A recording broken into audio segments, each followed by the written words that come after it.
As agreed between China and the United States, U.S. Secretary of State Antony Blinken will visit China from June 18th to June 19th, according to the Ministry of Foreign Affairs on Wednesday.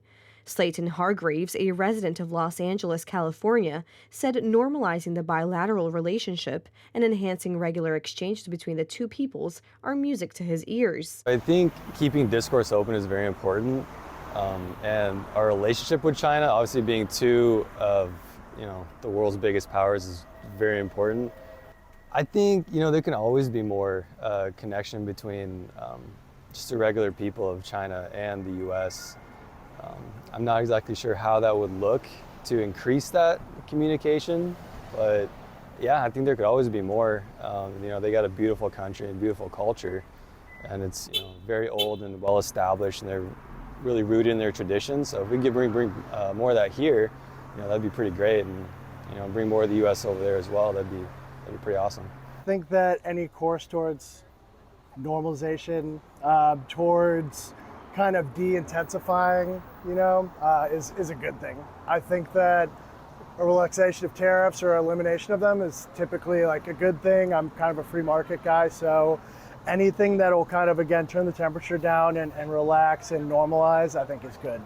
During Blinken's visit, the two sides will exchange views on bilateral relations and important international and regional issues of mutual interest.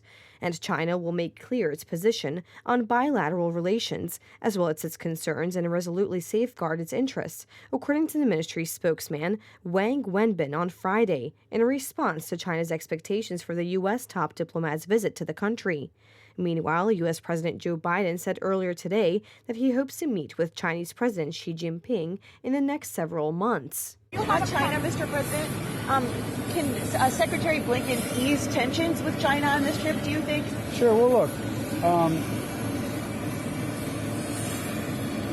China has some legitimate difficulties unrelated to the United States.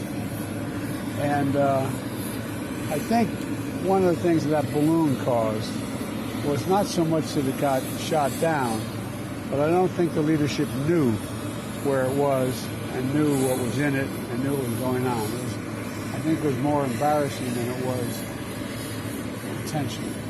And so I'm hoping that over the next several months, I'll be meeting with Xi again and talking about legitimate differences we have, but also how those areas we can get along. President Biden made the comments to reporters before boarding Air Force One, bound for Philadelphia, where he will hold his first political rally since announcing his re-election campaign.